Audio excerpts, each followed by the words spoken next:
Well, that's going to do it for this week. That was it. That was our effort for the week. Good week, y'all. Thanks for tuning in. Welcome back to Rated Radio with your hosts, Rayburn Alexander and Shane Wyndham. Rayburn, catch everyone up. What's been going on in your world? Not a damn thing. Nothing? You're smiling about it. There is that. It brings me joy to do nothing. So. Lazy fucker. I feel like I'm going to have a panic attack when I sit around and do nothing for too long. Well, nothing of importance, so I'm living. As long as it keeps you smiling, that's what's important. What about you? Well, before I get there, I had a question. Okay. Last week, did you mean to say rise against or rage against the machine? Rage Against the Machine. Okay. Just wanted clarity. I also wanted to mention that I forgot to bring up 46 and 2, a cover by the O'Keefe Music Foundation. It's a Tool cover that's done by kids. And there's even a music video, which I'll link to our YouTube playlist for the mentions. So go check that out if you want. By the time this episode launches, my first novel, Hopeless Oceans, will be on Amazon. If you want to do a nice thing for my birthday, please buy my book. Maybe even leave an honest review once you've read it. The novel's success depends completely on your support. Someone asked me a while back if there was a best way to experience the book, and the answer is yes. There's a soundtrack for it on my Spotify account, and I recommend hearing the song that goes with each chapter as you finish each chapter. You're supposed to be getting an extra chapter in December if you're on my mailing list, but if the book reaches number 1 in any category on Amazon, or gets at least 10 Amazon reviews, I'll go ahead and send it to everyone early. Anyway, I'm going to stop talking about this book from now on. Big thanks to everyone who's been so supportive. Roll the intro.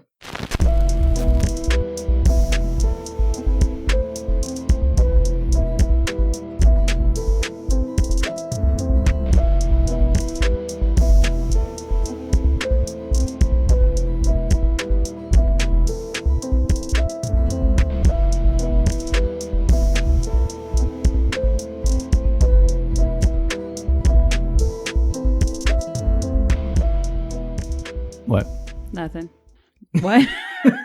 I know, I make for great conversation today. Shane, we covered top 10 songs this week. What was the subject of the list this week? Funeral songs? Yeah, that's what I meant. Did I say that correctly? Songs you want played at your funeral? Yeah. Yeah. Did you have a hard time with this? I had a little bit of difficulty. Yeah? Yeah, just a little. You don't think too much about death, or? No, like you said in the intro, I'm always smiling, remember? No, okay. So, no, it took a little bit for the light bulb to go off. Gotcha. And when it did, man, it went off. Yeah. Yeah. So. What was your first pick? As I've stated in past episodes, so this is not going to come as a surprise, but it had to make this list. Has anyone ever written anything for you? By Stevie Nicks. I have mentioned it in my top 10 songs that remind me of myself. I had to list this one, so this is a repeat from a past episode. But has anyone ever written anything for you by Stevie Nicks? I just think it's a great song, and at least myself and music being so important to me, there could be no greater honor than having someone write something about you. Yep. I'll completely agree with this recommendation, by the way. Yeah. Since I failed to do that the first time around, I think. No, I don't think so. You were like, yeah, that's a damn good song. No, Okay. you know, you geeked out about it too. What's your first pick? My first pick is Untitled by the Crash Test Dummies. I actually had a near-death experience while this was playing once. Kind of crazy when you consider how short the song is, but my heart arrhythmia kicked into high gear after a big party one night. I was all alone, and it felt like my heart had stopped beating. I got very light, and things were going dark for a minute. It was peaceful, though. I've always worried that death would feel like this terrifying fight mingled with a mess of pain. But in that moment, I was completely accepting of the fact that we all have to let it all go someday. And this song captures what I suspect those final moments are like for a great many people. So try unknowing that when you hear this song. So you basically accepted your fate in that minute. Yeah. You were like, I'm going to die, and this is the way it is. And I kept living. And you kept living. Fooled again. What's your next pick? My next pick is Pictures of You by The Cure. Another good one. Yeah. This song is basically about, just looking at pictures of someone that was in your life that isn't in your life anymore. And I just thought it was very fitting. I love The Cure anyway. So, Pictures of You by The Cure. It's a good song. So that's my only, I don't have a story with it. I told you this week was hard. It's probably good. I felt like I wrote a book for damn near every answer that I gave. Well, the storyteller over there across the way can handle it, because these are just songs that when I listened to them, I felt myself in them, and I wanted that to resonate with the people that either would or would not be attending my funeral. That makes a lot of sense. Yeah. So, what was your next pick? My next pick is 33 by the Smashing Pumpkins. One of the kids I grew up with was a guy named David, and I remember us talking about this Pumpkins album on the phone at one point back then. He made a casual comment about wondering what our lives would look like when we were 33, whether or not we'd even remember having liked this song. Oddly enough, I got a friend request from the guy on Facebook shortly after my 33rd birthday. I tend to think that we forget very little deep down, and this is one I'll not only never forget, but one I hope people think of me whenever it's played. Also, to maybe settle an argument for some friends of mine, I once attended a New Year's party with a certain quote-unquote bad bitch wherein this album was played. And I'm not saying things happened the way Austin says they did. I only know that Codes wasn't arguing with Austin's recollection back then, for what it's worth. What do you got next? My next song for songs that I would want played at my funeral is Work Song by Hozier. I think everybody says that name differently. Well, how do you say it? Hozier. Okay. And you say it somewhere between... Hozier?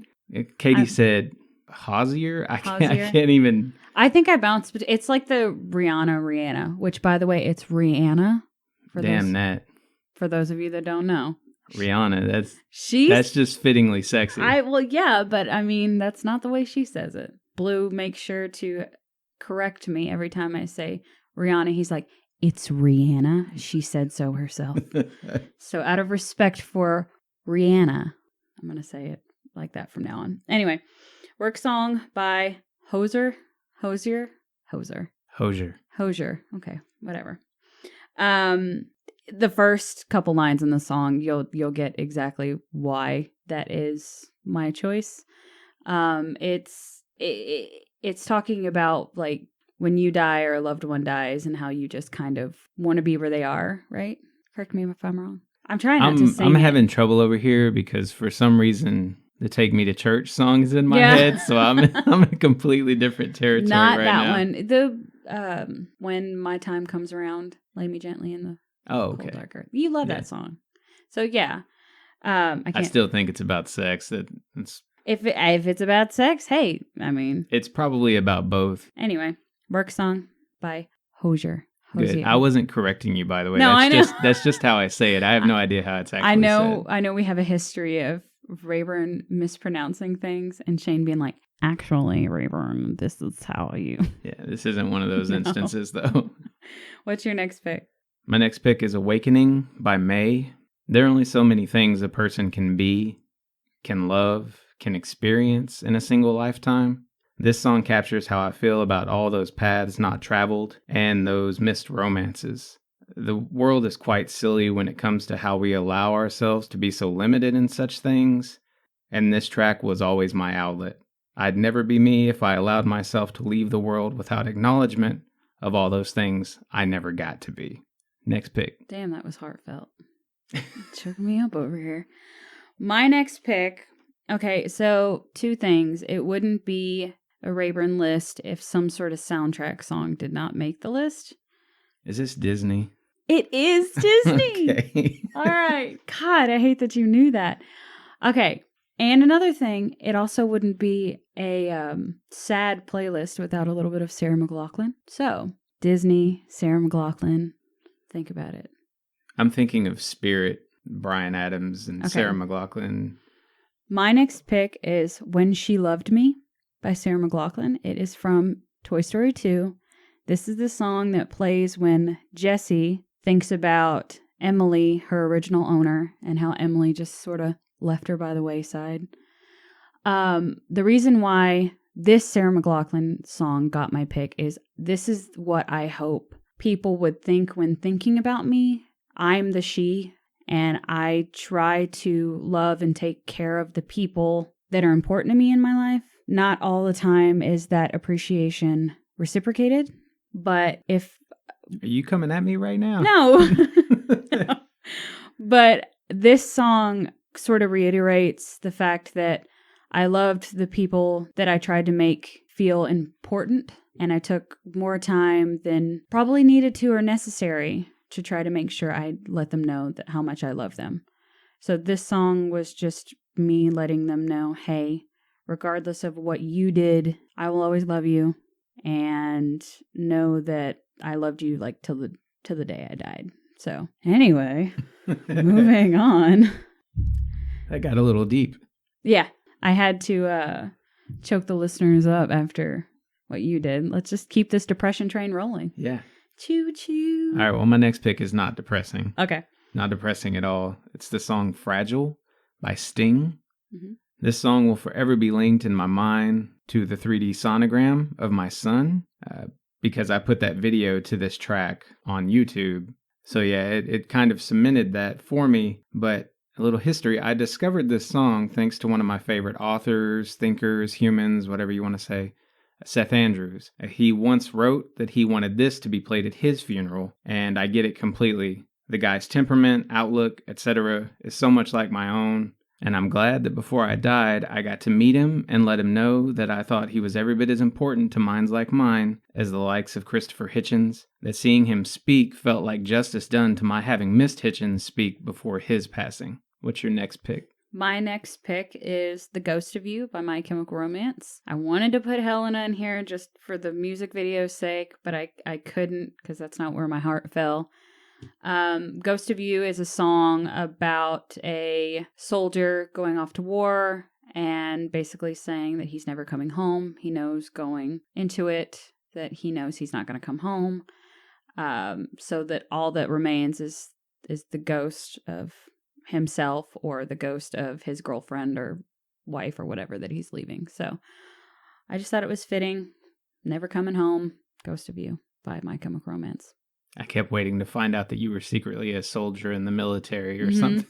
I do that on Saturdays before I come over here. Oddly enough, I never knew that's what that song was about. I always just assumed it was a love song because I'm a giant sap, so of course that's what I hear. Yeah.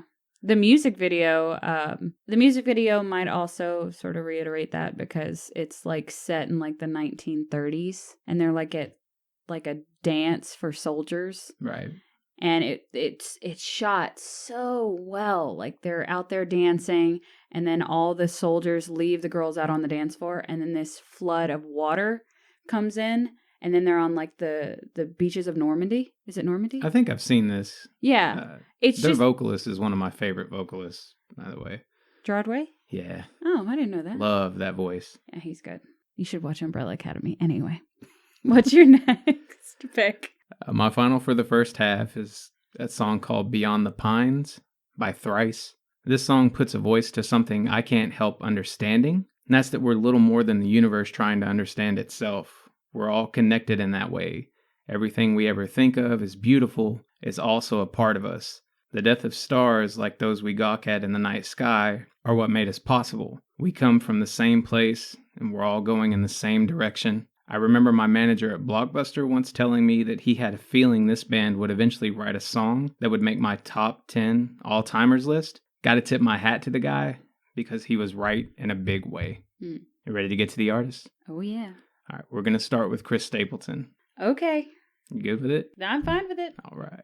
I'm fine with it. You know, it's another country artist. I mean, how many ways can I talk about country music and piss someone off? Good thing is I don't think I'm going to piss anybody off this week. We're going to find out. We're going to find out.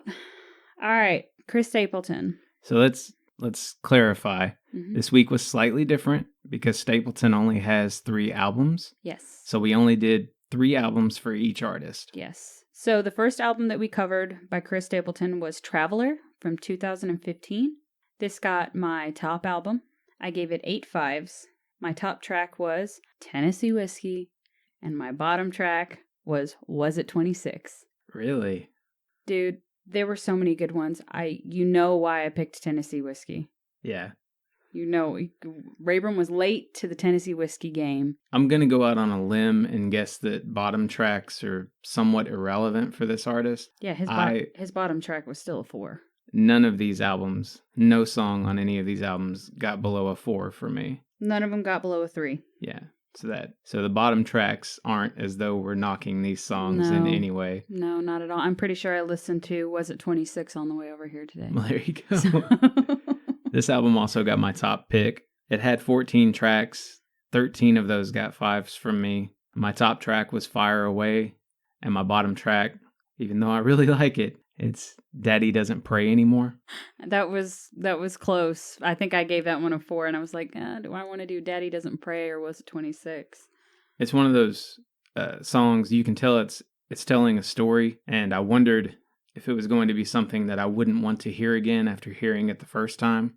Because sometimes they are. Sometimes they have some big, twist that you don't see coming, and then you just don't want to hear it again because it's not as surprising. Mm-hmm. This song is that, but I can tell you I will listen to it again and again. Yeah. Oh, I found that to be the case with a lot of Chris Stapleton songs, which I'll get into later. The next album that we covered was From a Room, Volume 1. This was released in 2017. This got my middle. I gave it 5 5s. My top track was Either Way. Same. It's so good. It's so good. It's a fucking punch in the gut. Yeah. It's so good. As a brutal love song. Yeah. Yeah. Anyway, my bottom track was Up to No Good Livin'. My reasoning behind it was I could have done without the female vocals. I think it was still a good song with the female vocals, but I think it could have been better if it was just him. Okay.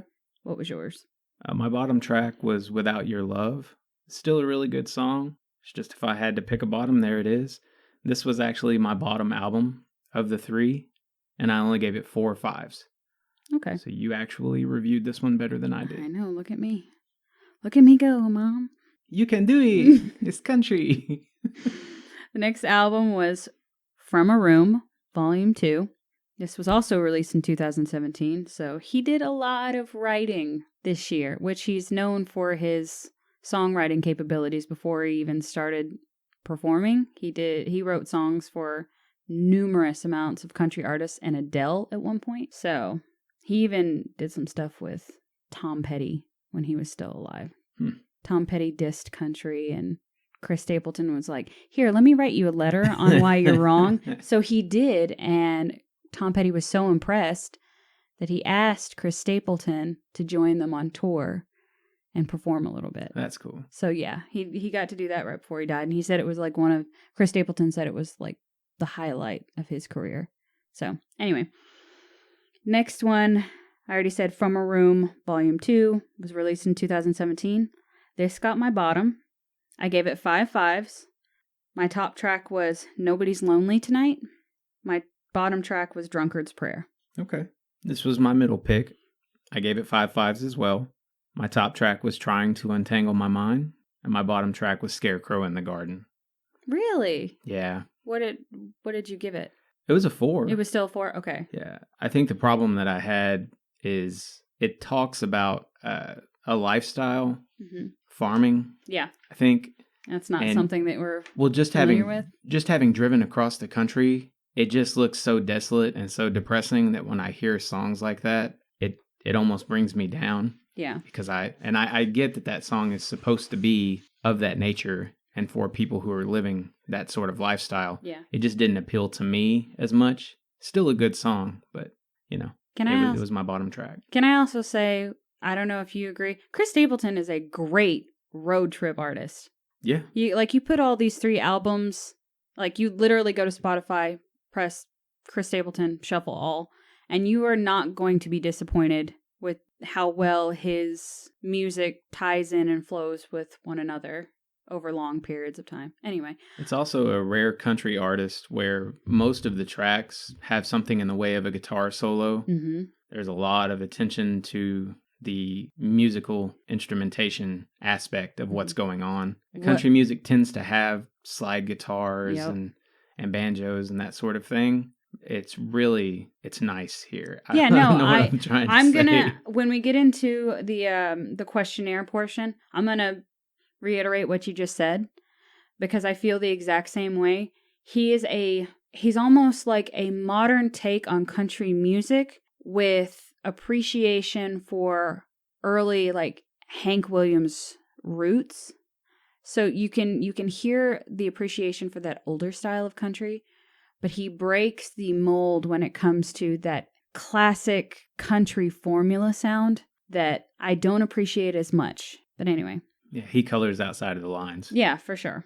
Let's move on to the questionnaire. What was your weirdest track? Hang on, I'm sorry. I've got them reversed here. It's cool. My brain's not doing this right today. My weirdest track, I got nothing. It all fit for me. I couldn't pick a weirdest track. God dang it, Shane. Dang it. What you got? I forced myself to answer these questions. If I knew that we were going to take the easy way out, I would have just been like, no. It wasn't easy. I probably spent most of my time trying to answer things that I had no answer for. I said up to no good living. Okay. I have no idea why I said that. I kind of understand and haven't heard the song. Some of the wordplay is hard to understand just reading a title. Yeah. I don't know. Okay. I'm trying to help you out here. You're fine. Okay. What was your best title? Might as well get stoned. That was my runner-up. What'd you pick? Scarecrow in the Garden. Oh, okay. I thought it was interesting, and it's it was a cool title. It was a nice break from the typical, up to no good living, friendship, like, and those classic Tennessee whiskey, Drunkard's Prayer. Scarecrow in the Garden, you were like, what is that about? That's almost like kind of mystical in a way. So anyway, I didn't mean to do that weird shoulder motion when That's I all said right. mystical. You move your shoulders all you want to. What was your weirdest title? Weirdest or worst? Oh, worst. I can't read today, apparently. Drunkard's Prayer. Okay. I feel like I've heard it multiple times. I feel like a lot of country artists will do like drunk prayer, or, associate intoxication with God. I like the title, but I definitely understand what you're trying to say. I would have used whiskey soaked instead. It's his shtick. The whiskey thing is his shtick. He talks about it several times. Just put whiskey in the title of every song. What was Make Rayburn happy. Yeah. What was your worst title? Mine was The Devil Named Music. And again, that's just because when I read it, I didn't know what it was trying to say. I think if he had just said that devil named music, I wouldn't have had any confusion in my head. You can read it two different ways. Like that the devil named the music, I think you were just wanting him to give you that old devil moon. Maybe. Subtle Finian's Rainbow reference. Trying to talk about Stapleton and you got me. I know. What was your strongest element? He doesn't rely solely on his exquisite voice to pull him through a song. Mm-hmm. His voice really is exquisite, but there is so much attention paid to the music as well, and that was extremely refreshing. You? While I agree with what you said, I listed 2 words for this answer, and the words were, that voice. Cannot escape me even if I tried. He is so gifted in his musical range and just that gruff raspiness of his voice while being able to give you some sweet, sexy soul. Oh, hooked me. I was singing Tennessee Whiskey to Taylor. Yeah. I was in the kitchen making him some food this week. Mm-hmm. He throws his little Kindle fire on the ground and starts dancing around and stuff. Aww. That's the power of that dude's voice. There's no music or anything. It's just me singing the lyrics at random. Oh yeah. I loved his guitar stylings. Like I said, the way he sets up his songs and doesn't overtly thrust, this is country in your face. Thrust in your face, no less. I stand by what I said. He doesn't push that in your face necessarily. There's so many other different people that I thought he sounded like a little bit, which we'll talk about in a minute. He's just a good blend of a lot of different genres to me. Yeah. Which, it's country. Let's not beat around the bush. Chris Stapleton is country. But you hear other inspirations from other genres that I appreciated. What's your weakest element? His new album is not out yet. That's a I took a good cop out. answer. I took a cop out. His new album is not out yet. It releases in November. So I was kind of disappointed that we got him so early because I was wanting to throw that new album in with our rating system, and we can't because it doesn't come out till November. What I about said occasional country tropes and pandering to the country audience. It's to be expected, you? and it's rare here. He's got 4 kids. He's trying to make a living. Yeah, well, I understand completely. And I think he writes from a place that's genuine. Mm-hmm. So I'll give him that. Mm-hmm. I just can't always relate to some of that stuff. So. The scarecrow in the garden, not living the farm life. Yeah. Sounds like. Are you ready for this? I'm ready. Michael Bolton. I was not ready for that. Hold on. Okay. I'm going to let you finish. Go ahead. Okay. Michael Bolton, John Mayer with guitar stylings, Hank Williams, more specifically the I'm So Lonesome I Could Cry. More of You sounds a lot like I'm So Lonesome I Could Cry. To me, Chris Stapleton's More of You sounds like that. Gavin DeGraw and his vocal. Don't at me with that impression. The Black Keys with some of their hard-hitting drum. Same with Arctic Monkeys and Aretha Franklin. I told you weren't ready. No, I was not ready for the majority of that. Mm-hmm. The only country artist I listed was Hank Williams. Like I said, he pulls from other genres that I appreciate. God damn it. You got me punching desks. I'm just keep my hands in my pockets. This always happens. Okay. So my little answer was, to me, he sounded like all of these artists that I'm about to mention on some seriously country shit. Okay. He sounds like Hozier. He sounds like Jeff Buckley. He sounds like John Mayer. He sounds like Eric Clapton. He sounds like Sean Mullins. All on some seriously country shit. I can see all of those. It's just at weird times, like especially like with the Michael Bolton thing. I think I heard the and it sounded like Michael Bolton. I'm like, Michael Bolton? That wasn't even the weirdest of what you said either. What was the weirdest? I can't even wrap my mind around it right now. I said Aretha Franklin because of I'm his not thinking Aretha Franklin. Okay. That makes some sense. Okay. We both said John Mayer. I can't I'm telling you, I'm going to play this back and be like, what the fuck? When to listen, or how does the music make you feel? I said when drinking is when you should listen to this music. And it makes me feel like I'm drunk in the country on a fall night. Yeah. Fall. It's almost here. Yeah. You? I said when to listen and how does it make me feel? Appreciating my Southern roots. I don't often like to dip into the fact that I am Southern. I try very hard not to really have an accent, although I'm not listening to me a lot. You just made me want some Levi Garrett really bad. So I do appreciate where I came from, and there's a level of southernicity that I will never be able to escape. Southernicity. I just made that word up. Put that on a trademark. Shirt.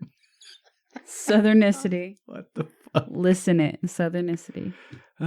Your first or best experience with this artist? Tennessee Whiskey. You know this story. Yeah. Okay, so everybody was ranting and raving about Tennessee Whiskey about 2 years before I got a hold of it. I don't listen to country very often. I mostly listen to that really early country like Loretta Lynn, Patsy Cline, Hank You can't Williams. tell her shit. Yeah, but Blue sat me down and was like, listen to this song. You got to hear this. So he played Tennessee Whiskey and that I was like, no. I looked at him and then I heard that voice and I literally gave Blue a look of like, hold up, wait a minute. Excuse me? Who is this? And ever since then, I've been in love with Chris Stapleton's soulful voice. It's beautiful. My first experience was trying unsuccessfully to tell a lot of people about Tennessee Whiskey. But surely I was not one of those people. Yeah. No. You were one. Moving on. Who do you want this artist to collaborate with? What song would you like this artist to cover?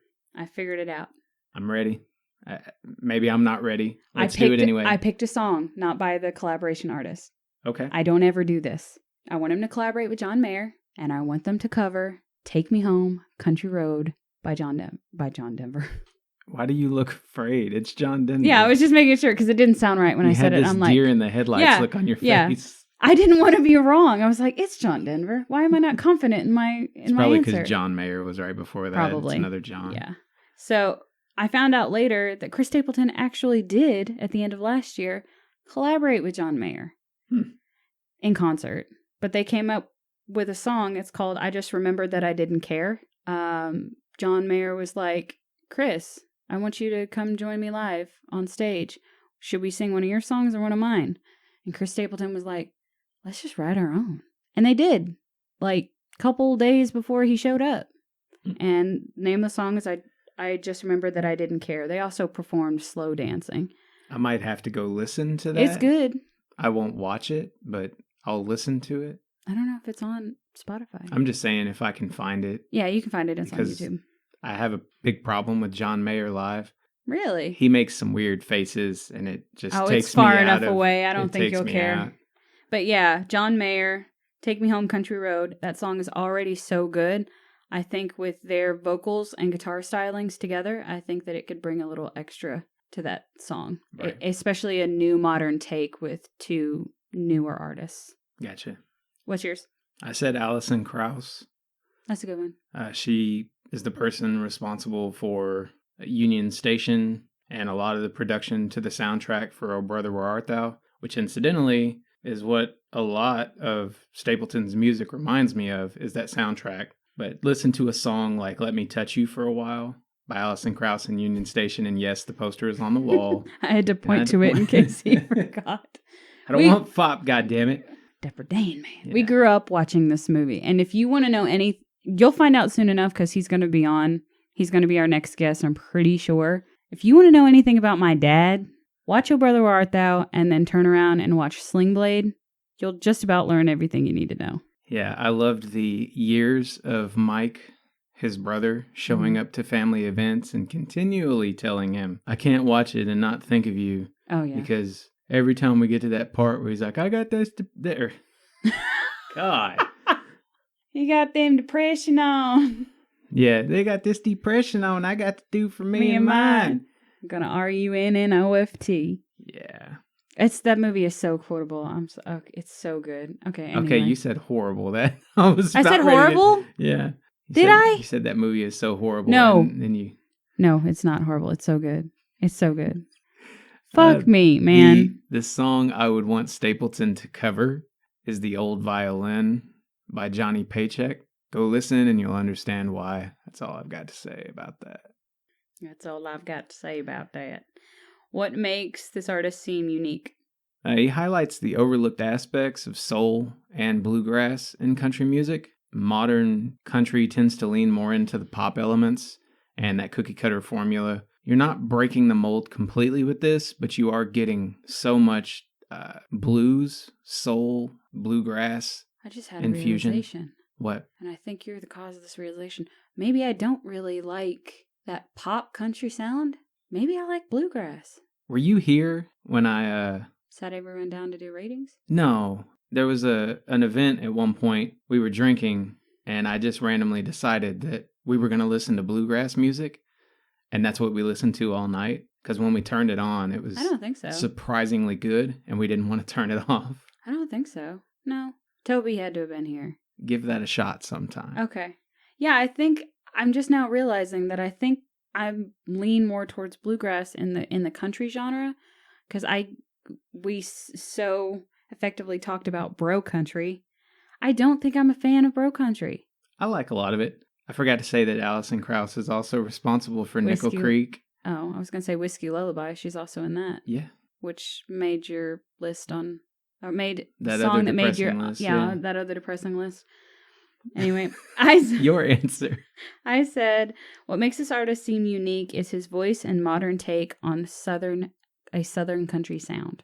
So it, like I said before, he shows appreciation to that older styling of country without being like, gotta get on my tractor, and like stuff like that. Yeah, a lot of older country artists could write outlaw rock in a way that modern artists can't. because it's just so one-dimensional. You see right through it. Stapleton pulls it off. Mm-hmm. And I don't think, I mean, we've acknowledged it, but I can't not overly acknowledge his writing capabilities too. Yeah. There's not very many artists that I'm like, oh, they're good writing. They're good lyrics. Again, that's not my forte. That's usually where Shane falls. If I can get hooked with a good hook or a melody or a beat or something, you got me. I'm pretty sure that Either Way track that we settled on as our top track for the second album was completely acoustic. Like it's just an acoustic guitar. And his vocals. And I'm sure if you're listening to it, you're thinking, okay, it's a decent track. And then the chorus hits D-Zam. That song reminds me of my mom and dad. I wasn't going to say that, but I'm going to say it now. You know the song. Yeah, I know the song. I don't. Isn't it Love You Either Way, or I'm not going to love you either way? I won't. Okay. Never mind. I won't love you. Never mind, Mom and Dad. Okay. Never mind. Love you. How could this artist be most successful in the future? Continue to make music for a whole new genre of modern country listeners. Yep. Keep doing what you're already doing. I wouldn't change a thing. Who would you recommend Stapleton to and why? All right, Krista. I'm singling you out because I tried like hell this whole week to get you to listen to Tennessee Whiskey and you just wouldn't do it. That's your mom. Yes. I would suggest this artist to anyone that thinks they hate country music. Yep.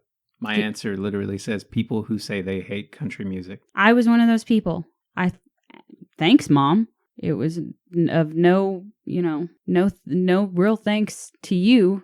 Dad, you showed me 90s country, and I tie a lot of like the 90s country and like those older artists to you. A lot of Johnny Cash, June Carter, Loretta Lynn, coal miner's daughter. Anyway, thanks, Dad, for giving country a chance, because Mom sure as hell wasn't. Mom, listen to Chris Stapleton. It'll change your view if you give it time. And to be fair to your mom, your dad likes to joke. Yeah, I don't know why you gotta be angry all the time. Right? And yeah. I'm sure he drove her up the wall with some of the worst songs on purpose. Do you have any optional discussion topics? If you're not ready to dive in solely on Chris Stapleton and you kind of want to tip your toes in the water of Chris Stapleton, listen to Say Something with him and Justin Timberlake. And there's another song called Blow with Ed Sheeran and Bruno Mars and Chris Stapleton.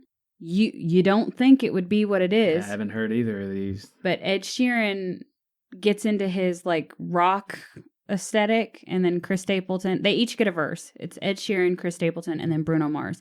It's a unlikely pairing of all three of them, and I think they balance each other out well. Justin Timberlake, Say Something. I think I knew about Say Something before Tennessee Whiskey, but I was like, who the hell is this dude? I think he went out and performed live with Justin Timberlake, and I was like, I did not come for this. I came for Justin. But in that song, Chris Stapleton's vocals aren't highlighted as much as his single stuff is. And I think that's why I didn't pay attention, is that voice and that just in the song, or did you actually see this artist live? No, I didn't see this artist live. It was on a I was about to say, it was like the fuck is wrong with you? It was an MTV VMA performance, and it was like Justin Timberlake performing his new single because they were really pushing his new album, Man of the Woods. Okay. And he comes out and he starts doing the Say Something, and then they're like featuring Chris Stapleton, and I was like, who the fuck is this dude? Get out of here. He just sort of backed up the star, which was Justin Timberlake. And then I find out later on his single stuff, like there's a whole level of soul in his voice that I did not hear because it was being covered up by Justin Timberlake. Yeah. So that's why I didn't pay attention. And that's pretty much it for me. Say Something, Justin Timberlake, Blow, Ed Sheeran, and Bruno Mars. Blow Ed Sheeran. Blow Ed Sheeran. Pretty sure some people in the world have that covered right about now. I am not one of them, but I know he's doing just fine. She would like to be. Sure. Rupert Grint looking motherfucker. He's the glue, man. I feel like Harry Potter? No. Oh. Okay. Goodbye. God, you threw me into Harry Potter while I was trying to talk about Ed Sheeran. I'm looking at this plaque. Oh my God. Okay. It's Hogwarts plaque and the poster. Yeah, okay. Give me a break. Sheeran is like musical glue. I feel you could put him anywhere with any artist and he's going to tie them together. Yeah. He's very diverse. Yeah, it took me a while to understand that, but we're not here to talk about Ed Sheeran. Especially blowing Ed Sheeran. No. My notes. At times, Stapleton leaned heavier into the Brad Paisley formula of songwriting, specifically Songs in a Room Volume 1. I feel like that was the case. And that's not a knock on what he does, or especially not what Brad Paisley does. It just felt familiar to me. And so I had a harder time with that versus what he did on albums 1 and 3. Often his music reminded me of Merle Haggard and Keith Whitley. And if you know me, you know that's a good thing. Mm-hmm. Oddly, as weird as the Lee Brice versus Alicia Keys episode felt, this artist strikes chords of similarity with both of those artists. Mm-hmm. If Alicia Keys and Lee Brice had a baby, and that baby was a good writer and could perform, I think it's safe to say that would be music the case. Well, yeah, because he would have like the soul and like modern, I don't know, mix of genres from Alicia Keys, but then those classic Southern roots from Lee Brice. Yep. I wanted Lee Brice to be Chris Stapleton. Lee Brice was not Chris Stapleton. There's only one Chris Stapleton. I love Chris Stapleton. You just knocked Lee Brice again. I'm already, you know what? I've already disappointed your mother enough. Annie, I love you. Please let me come to Thanksgiving and Christmas this year. The song, Was It 26, felt similar to me to Bon Jovi's Blaze of Glory. Okay. Yeah, I think if you listen, you'll hear it. Outlaw State of Mind, the guitar in that song reminded me of a track by Savatage called Man in the Mirror. And I know you have no idea what I'm talking about, so it's fine. Talking Man in the Mirror. Nope. And all I can think about is Michael Jackson. I know. Nobody to Blame sounds a lot like Daryl Singletary's remake of I'd Love to Lay You Down. That was originally performed by Conway Twitty. Be sure to listen to Arkansas by John Oates, and also a song called What I've Done by Ian Moore if you like what Stapleton does. And that's all I've got. Are we going to move along? Yes. Let's move along.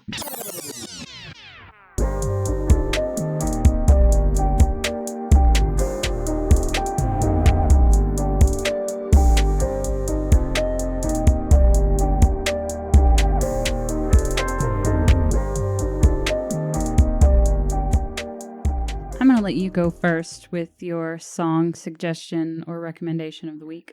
Okay. My recommendation for the week is a song by King 810 called Wolves Run Together. If you want to know where I'm taking the Broadwater book series, here's your hint. You? Well, a lot of important things are set to happen this week and the week to come. Not only will Shane's newest novel, Hopeless Oceans, be unveiled to the public on September 7th, but the anniversary of the birth of the suavest sumbitch I know is also set to occur. So raise your glasses to my devoted co-host, cousin, and friend, Shane Wyndham, and wishing him a happy birthday. And as a happy birthday to my boy, my song recommendation this week is Birthday Song by 2 Chainz featuring Kanye West. Because I know at the end of a long day, all anyone, especially Shane Wyndham, really wants is a big booty hoe. Happy birthday, dog. I was trying to think of, I felt very in the woods, someone reading something like that, you know? Because usually it's you. Because it's about me and it, you know, and then you got to the end and I was like, oh, okay, yeah, cool, big booty hoe. You know my style. Birthday. I was torn between that and another birthday song and I was like, nah, this is the one. This is the one. Are you plugging anything? That's Hopeless Oceans. Okay. I got my plug and my song recommendations. I will be pre-ordering Hopeless Oceans. It releases tomorrow. I'm glad that you touched on the Spotify playlist that's been existing for a while, but we haven't had the novel to go with it. Yeah. Also, can I mention how cool it was on your Facebook for you to list locations and pictures of locations for the characters that go along in your book? A lot of work has gone into this novel. I'm sure it will not disappoint. I'm looking forward to reading it. And I think anyone will be able to find something in any of these characters that they can relate to. And all those pictures are from the neighborhood I grew up in. Yeah, I recognize some of them. That's why I was like, this is so cool. I had to Google satellite, all that shit to get exactly what I wanted. I had a lot of fun doing that. Yeah, it was cool. I didn't expect it. It was just like on a random Tuesday or something. And I was like, hey, because I knew some of the characters and I knew that some of the people that you grew up with inspired those characters. So I was like, the fact that you took the time to go back and are setting this whole world up around these characters that a reader can recognize. Yeah. It's really cool. So Hopeless Oceans coming out tomorrow, September 7th. I'm sure your dad enjoyed seeing the mud trails off the side of the trailer park. Speaking of that, by the way, congratulations, James and Ashton, on your recent nuptials. I wish you years and a lifetime of wedded bliss with each other. I did not go to the wedding, but my parents did. Okay, you said James, and I was like, did your father get married No. to a dude and I didn't know about it? Don and Jeff's son. Okay. James. He got married. But my parents were in Denton the whole weekend, and I guess during the break of all the wedding stuff, they decided to take a trip down memory lane. And I just happened to be on the phone with them at the time. And they drove by the old trailer, and apparently the yard looks like crap. But the tree looks great. That place is fucking wild to drive through Yeah. now. So It is the Wild West out there. they went by Crawford, Bobolink, and they're on the phone with me this entire time. My mom's trying not to choke back tears. Like, oh my God, it looks so different. So it was cool to be able to revisit that with your posts and, hearing about it, because there were a lot. I didn't even live there, and there were a lot of good memories that were spent there when I visited. So memories that I'm not ever going to forget. We weren't even allowed to take you out for the real fun. No. Yeah. Yeah, thanks. Thanks, guys. Sorry. I didn't get high and pass out in a drainage ditch and feel the curvature of the earth like Katie got to. That's not all I'm talking about. No, I know. But I never got to like roam the area. I think a couple. I remember stealing a sign with Katie and your mom and Jordan to go in their room. I had to sit on it. I felt like such a criminal. Yeah, it's probably once a year that I was sharing a dog attack story. So when you would come over and you would stay, you weren't really allowed to go very far. Yeah. Anyway, my plug for the week is Gabriela Quevedo on YouTube. She does acoustic renditions of all kinds of songs. I'm recommending her because this is a nice way to hear popular music in an alien way. It gives a lot more weight to the argument that all new music isn't garbage by letting you hear the complexity of the full arrangements of those songs. And I'll add a video of hers to our YouTube playlist. Cool. So something that's not like overproduced and... It's just her and an acoustic. She doesn't sing. She takes all elements. So the vocals, you get the melody. It's all thrown together on a guitar. She's performing it all at once. Think of what Lindsey Buckingham does on stage when he's alone with his guitar. Mm-hmm. It's a lot like that. Which we've established. Lindsey, that's your strength. Go, Lindsey. Yeah. All right. You ready to move on? Yeah, let's move along.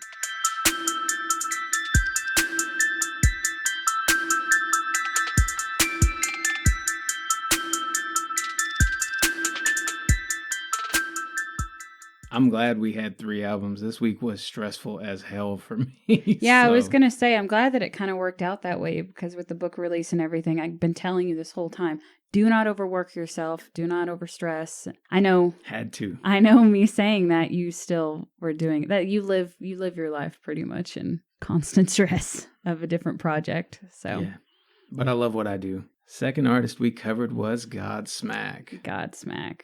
I'm going to let you take the reins on this one and list the albums. Okay. Since I did Stapleton. So first up, we had their self-titled from 1998. This was my top pick. I gave it 8 5s. My top song was Moon Baby. My bottom song was Someone in London. All right. Well, we got the same bottom. This was also my top. I gave it 3 5s. And my top track was Stress. So, don't have much to say about that. What'd you say your top track was? Stress. Okay. I liked Moon Baby too. Yeah. I don't think it got a 5 though, because I didn't get very many of those. Oh, okay. Next album. Got that out of the way. Next album is Awake from 2000. This took my middle pick. My top track was Sick of Life. My bottom track was The Journey. I gave the album 5 5s. This was my bottom. I gave it 2 5s. My top track was Trippin'. My bottom track was also The Journey, because it was it a talk track or instrumental? Can't remember. It's kind of a noise track. I think most of the bottom tracks are that for this artist. There's only one on every album. Yeah.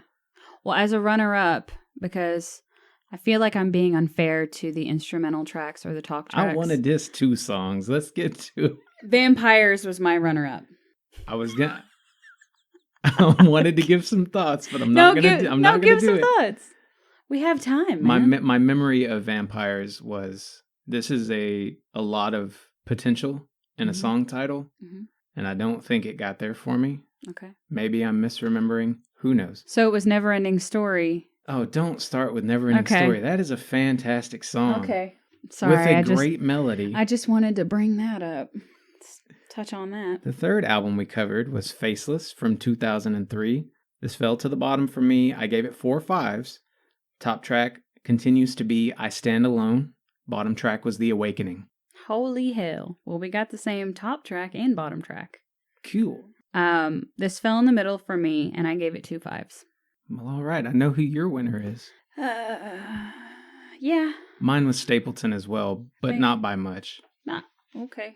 Not by a whole lot. Oh. I mean, yeah, no. Not for you. I know. I can count. I can count. Yeah. Okay. Yeah, I apologize for nothing, and I'm going to say why. It's your taste. What? I know, but I keep having to reiterate to everyone, I am not a professional. I'm just here doing what I do, and you're not going to agree with it, and that's fine. I don't agree with what other people think. My problem, and I've said this over and over again, the older I get, the more tolerant I become of other people's tastes and their view on music. I absolutely hate it when someone's like, no, this person's garbage. I don't want to listen to it. Yeah, we agreed on that right out of the gate. And I'm trying to be more tolerant of people that are like that, or they only listen to certain artists and they never branch out of their musical spectrum.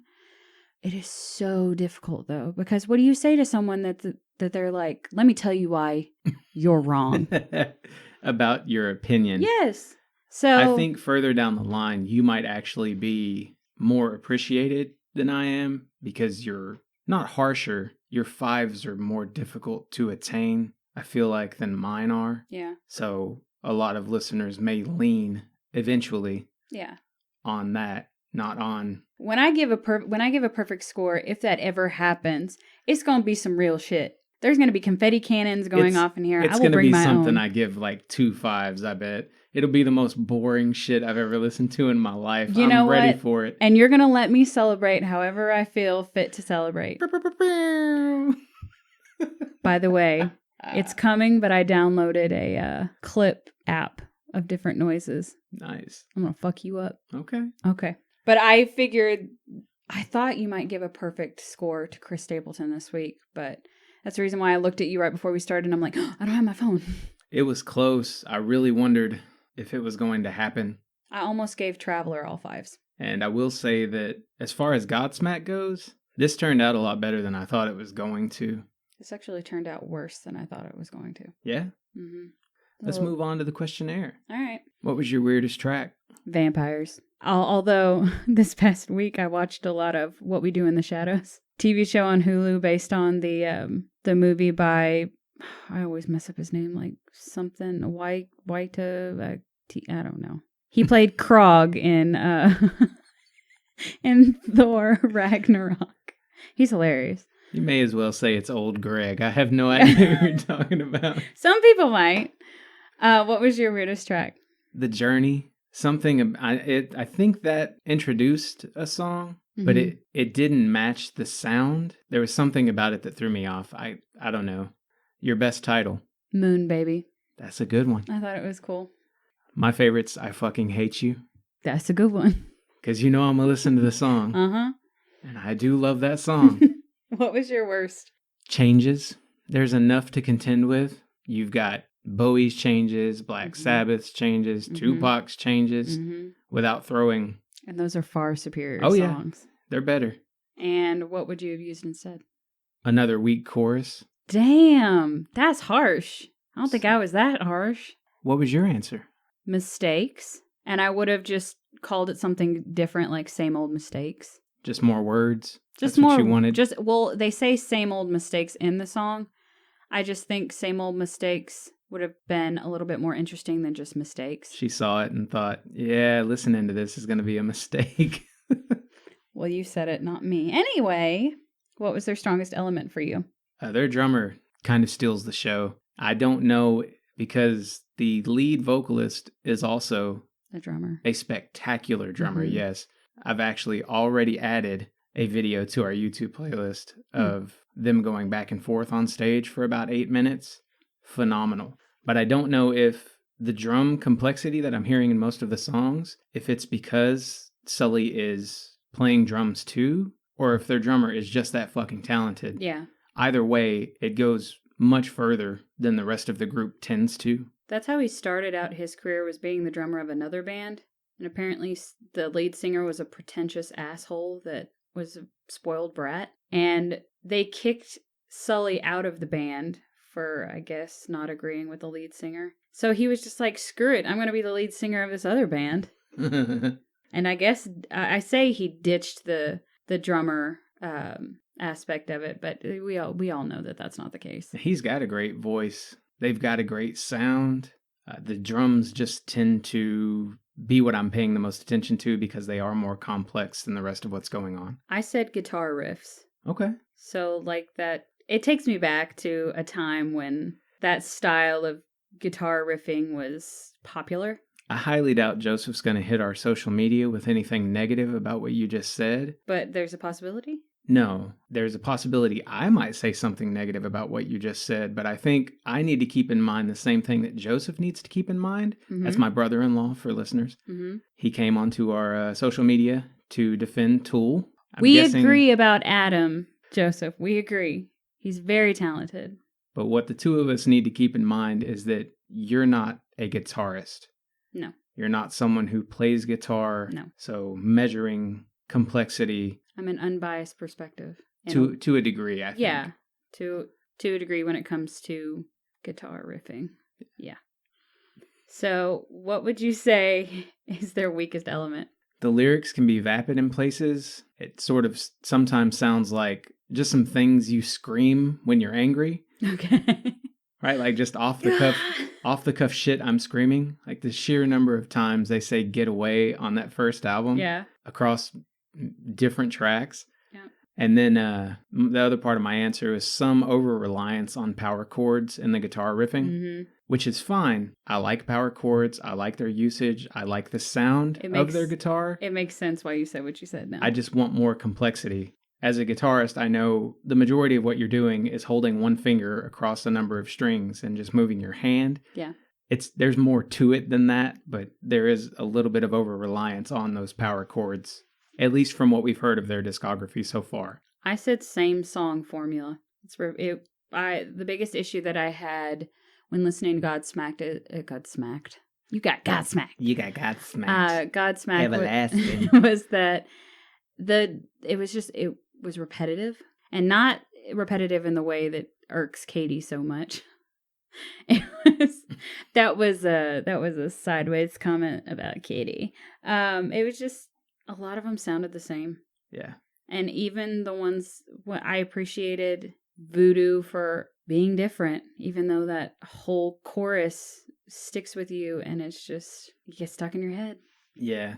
Voodoo's a song that I have trouble listening to. I think if I can just fast forward past the little intro part, then I'm good with listening to the song. But damn, did everyone and their dog want to play that fucking song back then. It was the only song on the CD that most people wanted to play. And there's so much good material on that first album. It's like, fuck, did you really not listen to the rest of this? Yep. Anyway, where are we at? Sounds like.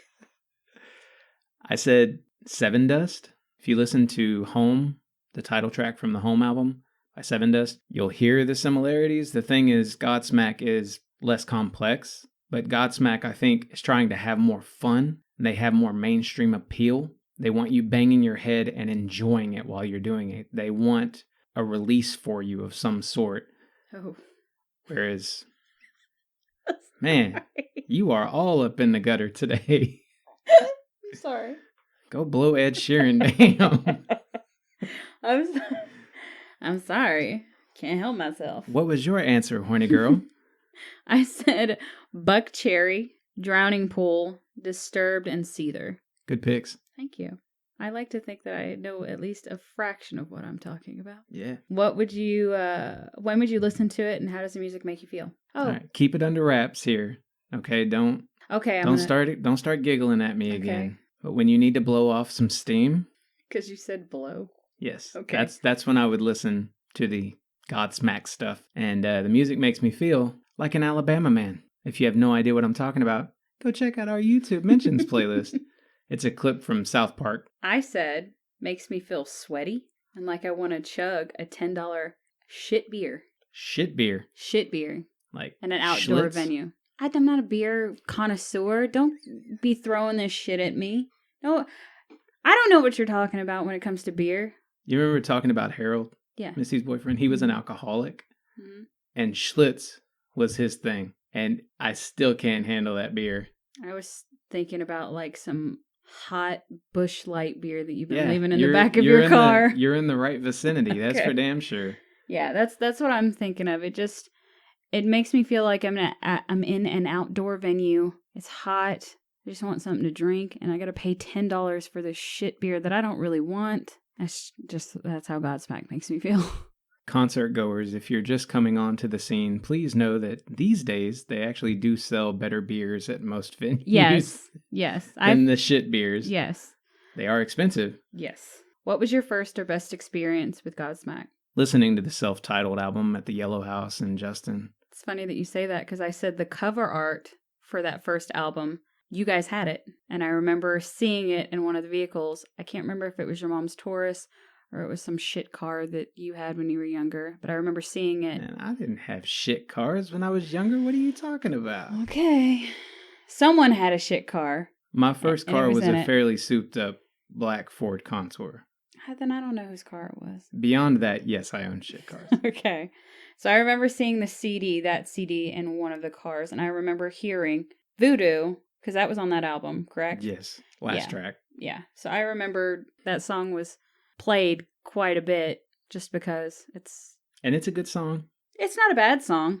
I think they have better songs. Agreed. So, who would you like them to collaborate with? I tried. I really did. I couldn't come up with anything for either. And I think that speaks to how fast this group's sound gets old for me. Okay. And Was that harsh? A little, but I'm going to ease the pain of that wicked burn. I said Seether. It took me a while I went through a bunch of different artists that I thought could do something with them, and Seether was the one that I ended up settling on. Mainly their newer stuff that they're releasing. I think if Godsmack wanted to partner with them on a song, I don't think it would be terrible. Joseph sent me a video this week of a Seether song. Oh, God. And the question was, did we just get ripped off or what? What song was it? I don't remember what the title was. Dang. I think it's a new one that's coming out. He said, the riff to this sounds just like Your Memory Doesn't Burn, which is one of the songs from my Spotify albums that Joseph helped me write. And yeah, it really does. Anyway, did you get a cover? No. No you know cover. Me. Okay. Chris Stapleton was a special exception. That's not going to happen very often. Godsmack should cover a Chris Stapleton song. Shut your mouth. Don't even say that. Why? You honestly think that would be good? I would listen to it. No. I don't think so. It might be interesting. I don't know. And I sound like the people that I'm like, oh, I hate it when people are like that. I just don't think it would work. I would love to I would listen to it to see if it works for me. I'll say that. There you go. Doesn't mean I'll listen to it again. Be open to it. I'll be open to it. Arms wide open, spread open. I'll be open to it, but I can't promise that it's going to be good. I'll give it a shot. Stapleton got her spread open. What makes this artist seem unique? The guitar and singing style at the time. I said smoky southern hard rock vocals. Really like their sound. Like the vocal styling. It just doesn't go very far. Did you know that Sully said, there was a rumor floating around that Alice in Chains lead singer inspired Sully's sound? Yeah, that was a rumor. He debunked that and said that he takes, the one that I was surprised about, it said he takes stylings from Steven Tyler of Aerosmith. So I was like, wow, I didn't get that at all. But maybe I'll have to listen again. I'll have to agree, sadly. So, how could this artist be most successful in the future? Switch it up and experiment with sounds. I don't hate experimentation. I respect when an artist does try to break from the norm and experiment a little bit. Now, whether or not they hit the nail on the head, that's a whole different story. But I think that they were acting on the same formula, and I wanted to hear something different. What about you? I said that the guitar and the vocal complexity did improve. It just needs songs to be more solid in all places. A lot of the time, if a song had a great hook, the verse may have felt weak lyrically or with regard to the riff melody that was being used, or the other way around. Sometimes songs have this absolutely killer sound and the chorus, it just wasn't there. I keep thinking about Voodoo. You keep saying that, and I keep thinking about Voodoo, and I'm like, yep, check. I think Voodoo's got a good chorus. It got a little played out back in the day. What are the other parts of the song called? Verses? Yes, the verses were lackluster. The chorus was the thing that was like pulled you in and became like a earworm. Yeah. I don't know. But you saying that the chorus was good, but then everything else was pretty lackluster. Yeah, and to balance here, just in case anyone feels as though I'm being too negative with regard to Godsmack, I'd say that one of my favorite bands that we've already talked about, who's Nightwish, one of their weakest elements for me is the drums, and I would gladly take the drummer from this band, or just the drum sound in general, insert it into Nightwish. What if they were your collaboration artist? There's a thought. I was having a tough week. It's been a long, hard week. Yeah. I'm numb now to it all. So. Okay. Okay. No more laughs?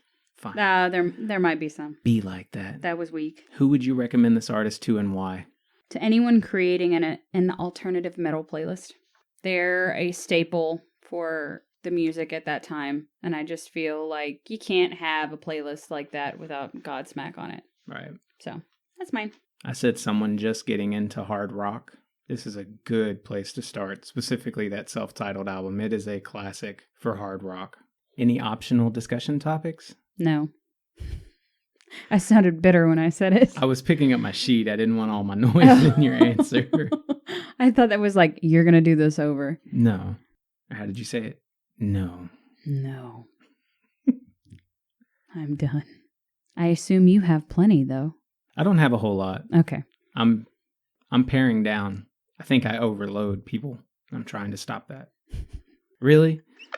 You called my last joke weak. I'm not even trying. I said overload, and that was funny. There's a reason. That is the thing that I appreciate when you're not trying. There's a reason I'm going for lowbrow. It's because you giggle at the dumbest shit.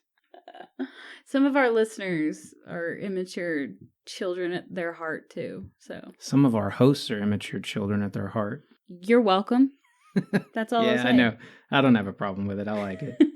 I've said most of this stuff, so I'm just reading till I get to what I need. Take your time. I'll be thinking about Chris Stapleton and Ed Sheeran and... Oh, God, I can't say that. Never mind. Blowing and overloading? I was going to say low. So the guitar on the song Whatever reminds me of Good God by Korn.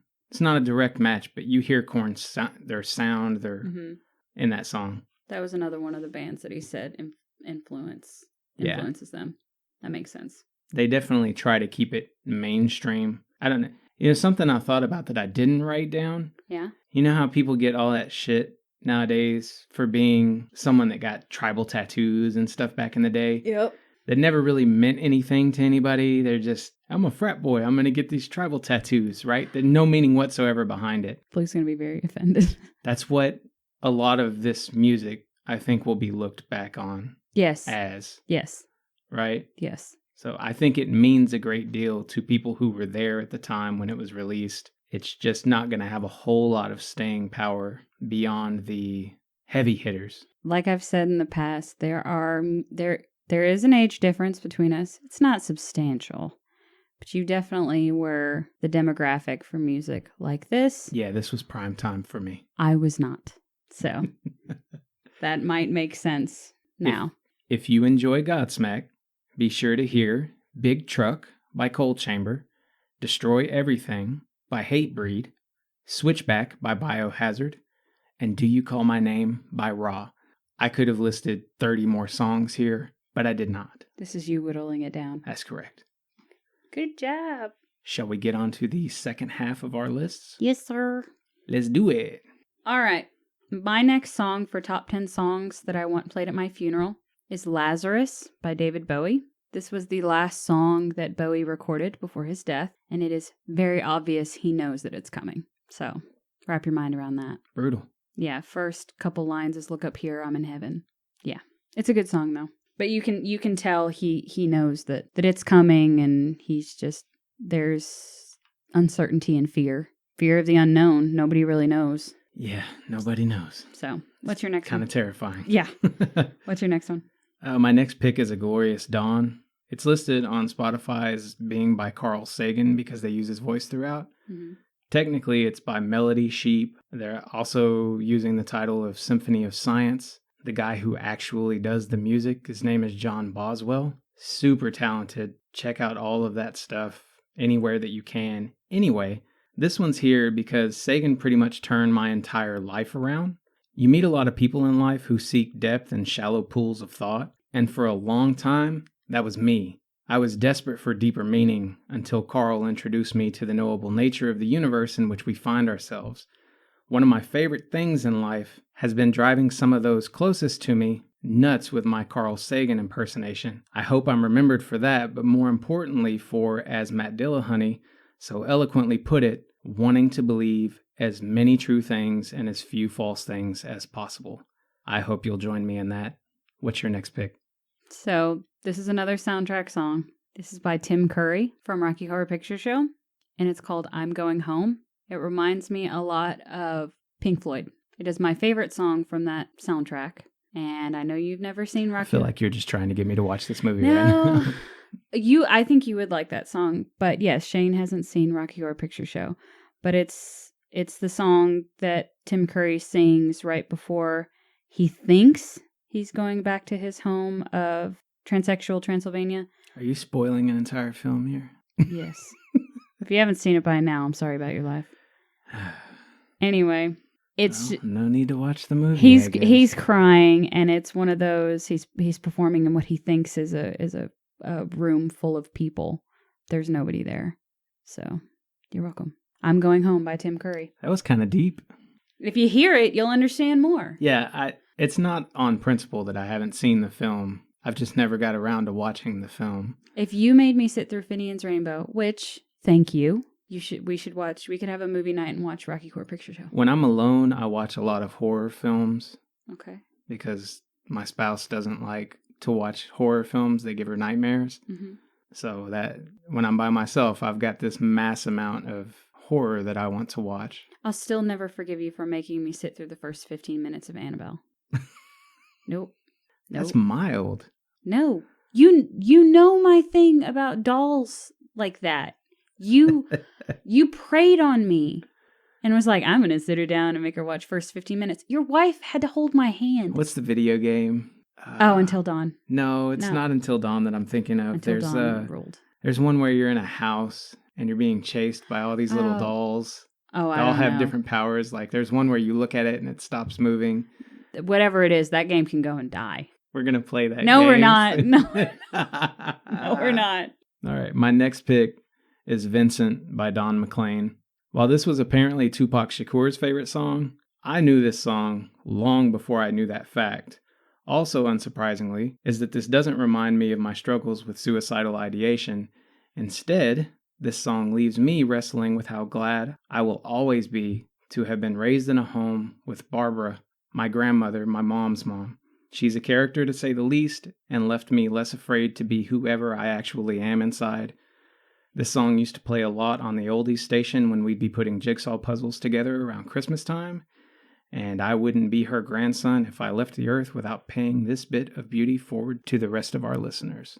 That's one of Dad's favorite songs by Don Mclean. He was recently playing it before all the pandemic hit, and he was like, "If you listen to this song," and I'm like, "I have this song on vinyl," but he didn't know that. Yeah, our grandma is quite a character. She's a very interesting lady. Yeah. My next pick is "Wake Me Up When September Ends" by Green Day. September's here. It's our birthday month. Wake me up. She's looking at me like that was your reminder to buy me a birthday present. It's our birthday month. Don't forget. I don't know. This song just has a special place in my heart. You know, the Wake Me Up When September Ends. I don't know why. It's always just held a special place in my heart. I was listening to it when I was going through my angsty years, my dark angsty years. And it talking about how time passes and over time things change. So, Wake Me Up When September Ends by Green Day. What's your next pick? My next pick is Feed Jake by the Pirates of the Mississippi. This is a country song. It was listened to on repeat at my 19th birthday party. My Aunt Jennifer bought a bunch of boons. In spite of these being the days of massive parties, we had this pretty intimate gathering with my sisters, my ex-fiance, etc. We all got toasted playing multiplayer for the Nintendo 64's Conker's Bad Fur Day game. And listening to this song, it's always done me a lot of good to think back on that moment. And I hope that if I go before everyone else, this song returns that favor for those who were there at the time and helping them remember me. What's your next pick? I said I Will Follow You Into the Dark by Death Cab for Cutie. This song just reminds me that if anything were to happen to Blue, I would probably not be far behind because I don't want to see a future where he's not in it. So Well then. I mean, I'm not gonna like off myself or anything. I just think you're gonna be on suicide watch the moment something happens to him. There is some truth that when two people are with each other for so long and things work so well and you feel, I don't necessarily believe in the concept of a soulmate. I believe that there are many different people that can work. It's just taking the time to either make them work or there's an element there that you can't find with anyone else. Blue's it for me. So I want to be with him for the rest of my life, and I don't want to imagine a world that Blue isn't in it. There are tons of listeners out there, like me, who've been crushed so many times. They're giggling, but that's a very good song.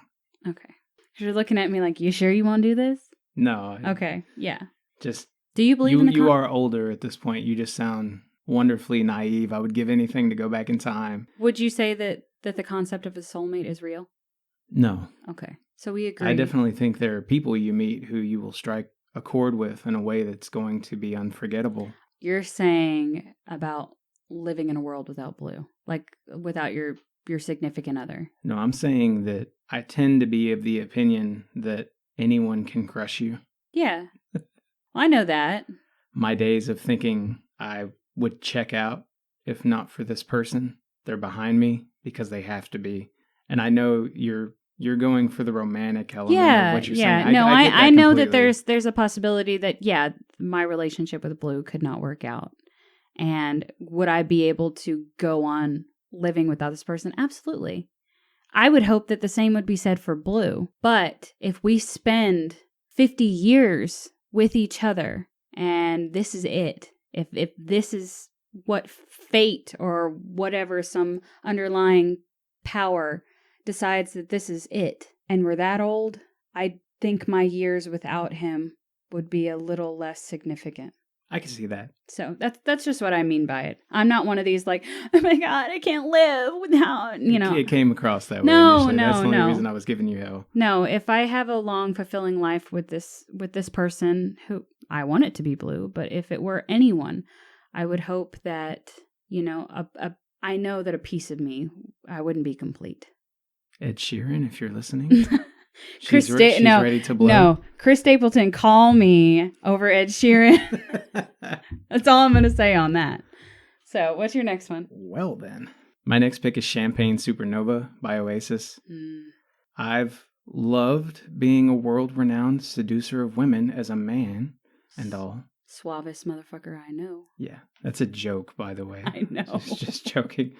But mine was too. Some of the best moments of my life were from my teens, long before women really gave me a second look. It's all the hours spent talking nights away at the Yellow House and Justin, drunk, high, sometimes both. One of those nights, Corey and I were alone. It didn't happen a whole lot, but we were sitting outside, stoned out of our minds, And I just remember us watching really strong winds blow these giant tree limbs around through the entirety of this song. We just sat there watching these trees. Are you stoned? Yeah. Okay.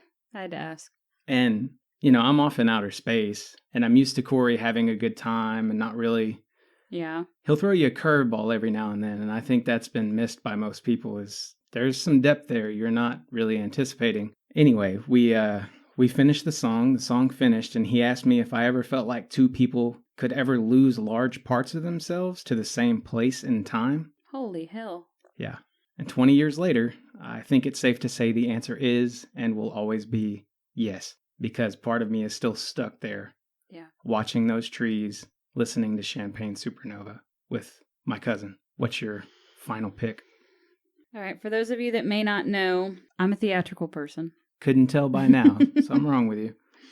I grew up doing theater, always performing something of some sort. Like we talked about me at the talent show that I burned video evidence of so that Shane may never see.